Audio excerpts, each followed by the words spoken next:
Absolutely. In fact, two areas we'd like to focus on, at least for this part of our conversation, is one is how are we treating cancer within the country, and how is our advocacy placed? How are we understanding cancer? So advocacy and talking about cancer, somewhere people have started discussing it in drawing rooms, on TV shows more openly. People are more open about, because it's such a personal thing and people would hold it together. Now they're sharing stories. Yes. So that is one area. But how else can we be better at spreading awareness, and how far is the West ahead of us in this area? See, we need to destigmatize cancer in India, not just in the urban areas, but also in the rural areas. People need to know that, there are some things you can do to prevent cancer, and also that, cancer is curable. And we need to have education programs. I run a charity called NICI, New India Cancer Charity Initiative. Okay. And we've adopted about 47 villages in UP.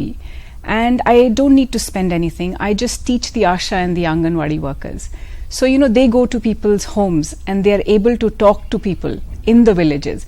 So, you don't need to do much. You just need to use the infrastructure that you currently have already in place to, to do good, and where you to can raise plug awareness. in, absolutely, and then take They're it forward. already doing immunization, they're already doing other drives.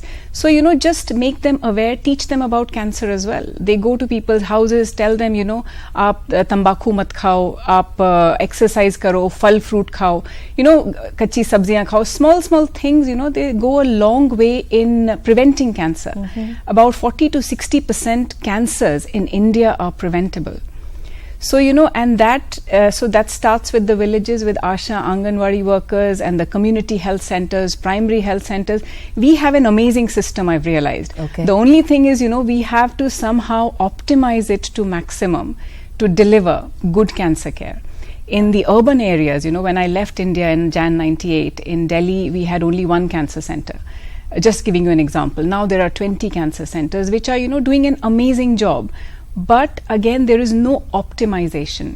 There is no standardization compared to the West. Optimization and standardization and quality care. Yes. One is, of course, the pressure is so much. But how often is pressure the right excuse or the right reason for maybe lack of quality care? Is that correct? That's a myth, or that's the truth? That's one. And the second thing is that our challenges here are different even in terms of how doctors understand cancer. Yes. Is that true? Absolutely right. I mean, I've been in India having worked in the private sector and the government sector. So I have a deep feeling about the challenges we face compared to the West. In the West, everything is very regularized, You cannot put a foot wrong. If you do, you are penalized. The trust is penalized. You don't get the money to treat the patients if your outcomes are not as good, or, you're not doing things the right way. In India, I think what we need is accountability in the private sector and the government sector. And by that I mean is, in cancer, you have three key disciplines of treatment. Chemotherapy, that's drugs, that's radiation therapy, that's x-rays, and surgery. So these are the three key disciplines which have to be at par with the world to deliver the best care to the patient. Now, whether the patient is poor or rich, it should be the same care that the patient receives. Because in cancer, you have to get the treatment right the first time. If you don't get the right surgery the first time, then you've lost the boat. Okay. The chances of cure go down hugely. So, to get the right treatment right at the beginning is so important. So, by optimizing, I mean is that, every hospital, whether it's private or government, should be transparent in what they do. So, about infection control rates, about, let's say, for chemotherapy, 30-day mortality. You're giving chemotherapy, what is your response rate? How many patients have died as a result of chemotherapy? What is your long-term survival? 2 years, 5 years. All of us should be transparent in putting it up on the website, or as to, saying that this is what we have, and a patient should have a right to choose where they want to go. Whether they want a second opinion or a third opinion, they should have the right. You want to buy a sari, you go to 3 shops, and you decide which one you want. So why should a patient not have a right to take a second opinion or a third opinion? They should. they should have the right to their tissue blocks.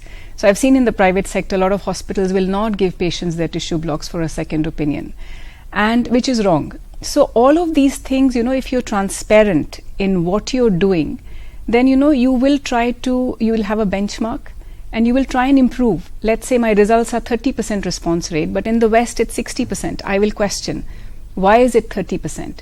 Is it because I'm not giving the right dose? Or is it because I'm not giving the right drug? Or is it the quality of the drug? So all of these things, they have to be standardized across India. They are not standardized.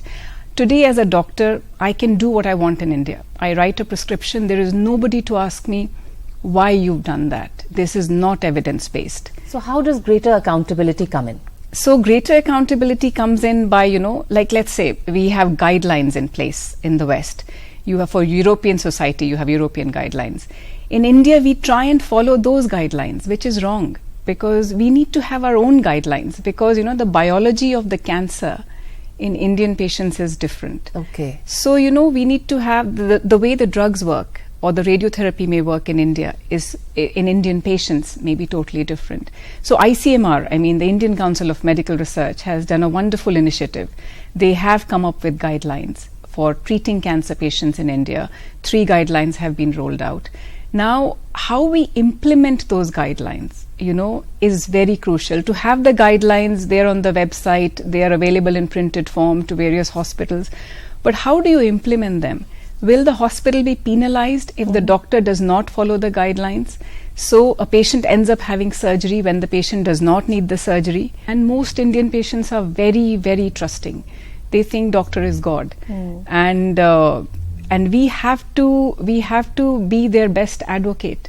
So as doctors and physicians, we have to make sure that they get the right treatment. When you talk of accountability and ethics in the medical arena, yes, it's also a big challenge, because when you penalize somebody, a penalty or a process of penalizing invariably sets in motion the habit of hiding, of covering, of defending. True. So the change, and we all know change has to come from within. Absolutely. We realize that. Yes. But you do a lot of work with students. Yes. How we teach our young medical professionals to handle maybe failure, maybe Yes. a wrong diagnosis, because it's depending on the individual. Absolutely. Are we doing that correctly?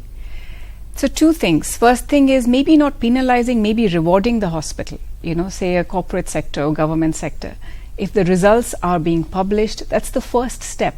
You accepting that, that maybe we are not at par, or we are at par, or we are better than, what the West is doing or what the other centers are doing.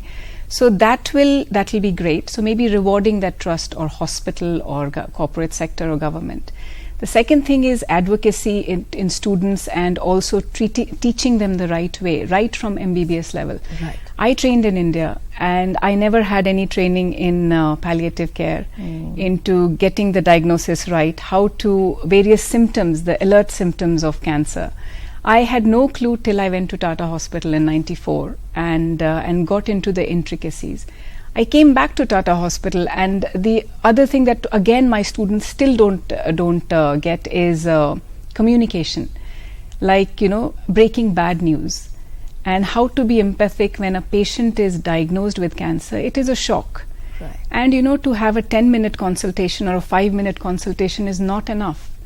You need to have a 30 to 45-minute consultation where you have told the patient what their prognosis is. You've said you've got 6 months, which is very sad. It's very distressing for a family. Right, because for a doctor it's a patient, and for the patient it's his or her world. And then you need to do it in stages.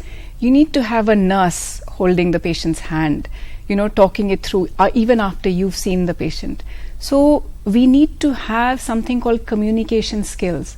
How to communicate with the patient, how to, okay, you're saying you need palliative care. The first thing the patient thinks is palliative care means I'm dying. So, so everybody's given up on me.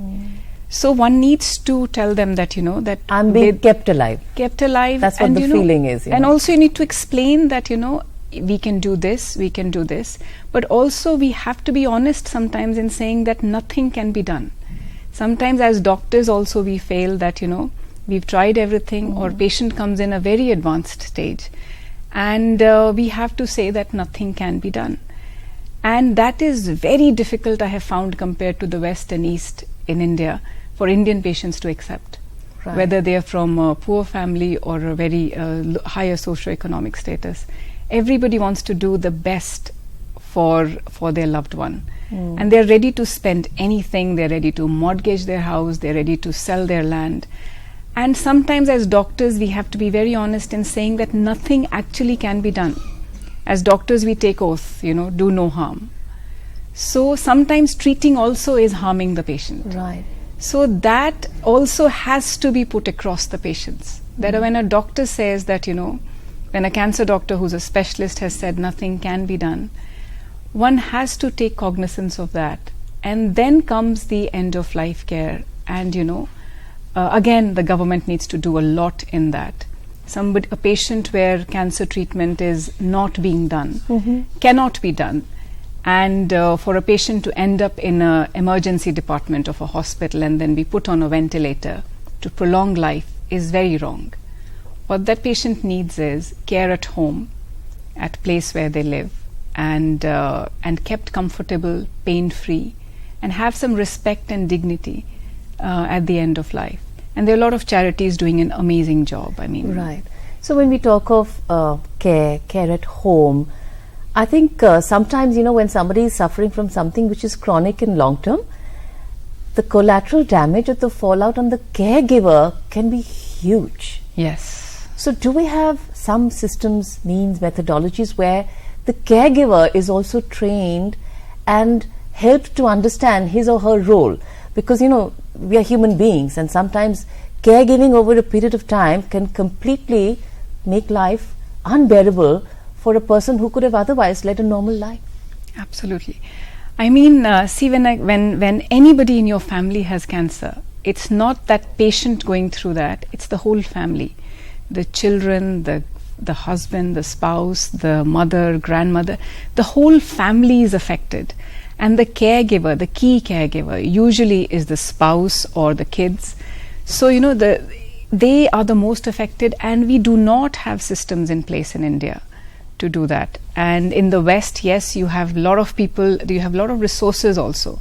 So I think what we have to do for India is to try and do more with whatever limited resources we have.